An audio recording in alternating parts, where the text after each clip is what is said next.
Guys, sobrang lakas ng ulan dito sa Middle East ngayon na. Umuulan kasi ng bato. Tingnan mo ang lalaki ng mga bato. Oh. Ha?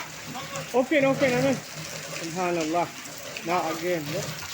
Umulan daw ng bato. Yan, yung sakyan nila lagyan ng ano ng direct kami. Look, the water is running. Oh. Wala. Imagine, nag-ulan ngayon ng ice. Sobrang laki ng mga ice bumagsak. Yan, ice yan ang ulan na yan.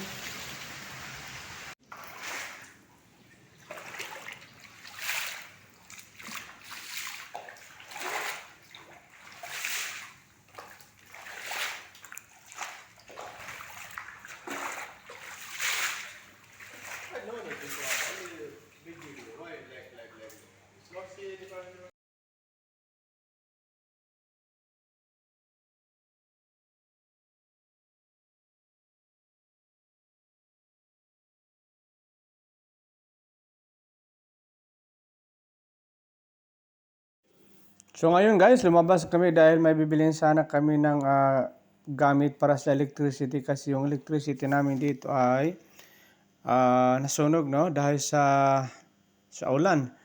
Yun nga lang ay na-trap kami dito kasi dami mga sasakyan dyan na-trap, no. So ang ginawa ko lang ay mas mainam na mag-parking muna dito dahil sobrang ilalim ng tubig dyan, no.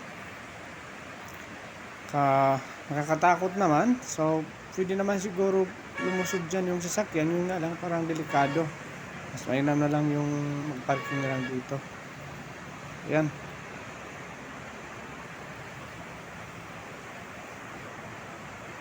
Tatawid sana kami dyan sa runabout na yun nga lang, pero alanganin, no, dahil mailalim, no.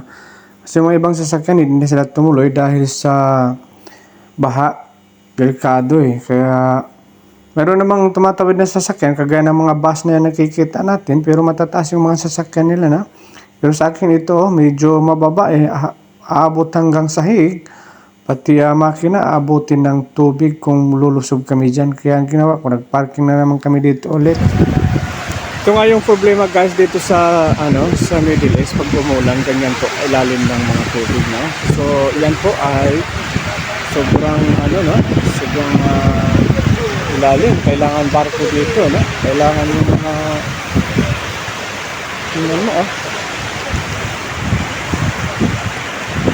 kami tatawid dyan, abot hanggang sahig yung sasakyan.